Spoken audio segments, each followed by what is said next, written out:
এঠাইলৈ যাবলৈ ওলাই মেলি আপোনালোকৰ মাজলৈ এটা পাৰ্চেল লৈ আহিছোঁ। পাৰ্চেলটো আহিছে মিছ'ৰ পৰা।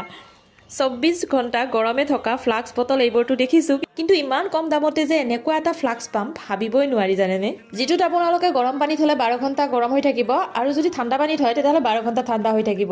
আৰু এই কথাখিনি মই কোৱা নাই, ইয়াতে লিখা আছে, সেইকাৰণে আপোনালোককো জনালোঁ। এনেধৰণৰ ফ্লাক্সবোৰৰ বহুত বেছি প্ৰয়োজন হয় যেতিয়া আমি ক'ৰবালৈ ফুৰিবলৈ যাওঁতে চাহ বা অন্য কিবা লিকুইড জাতীয় বস্তু লৈ যাবলৈ বিচাৰোঁ গৰমে গৰমে খাবৰ কাৰণে তেতিয়া। আৰু এই 500 ml ফ্লাক্সটোত যিখিনি কথা লিখা আছে সেইখিনি প্ৰমাণ চাবৰ কাৰণে মই অকণমান গৰম পানী থৈ দিলোঁ ফ্লাক্সটোৰ ভিতৰত। এতিয়া যিখিনি কথা লিখা আছে সেইখিনি প্ৰমাণ কৰিবৰ কাৰণেতো অকণমান ৰ'ব লাগিব, কিন্তু ফ্লাক্সটো দেখি আপোনালোকৰো নিশ্চয় মোৰ দৰে ভাল লাগিছে নহয়নে বাৰু। আৰু মইতো ভাবিছিলোঁ ষ্টিলটো বা কেনেকুৱা হয়, কিন্তু ষ্টিলটোও ভালেই হয়। আৰু মই 3 ঘণ্টামান পিছত ফ্লাক্সটো খুলি চালোঁ, জানেনে পানীখিনি গৰমেই আছে। যি নহওক মই 3 ঘণ্টা পিছত চাইছোঁ, এতিয়া 12 ঘণ্টা পিছত থাকে নে নাথাকে সেইটো যদি আপোনালোকে জানিব বিচাৰে তেতিয়াহ'লে আপোনালোকে ফ্লাক্সটো কিনিব লাগিব। আৰু মই আপোনালোকৰ সুবিধাৰ কাৰণে লিংকটো কমেণ্টত দি থ'ম, আপোনালোকে যদি ল'ব বিচাৰে ল'ব পাৰিব। Bye bye.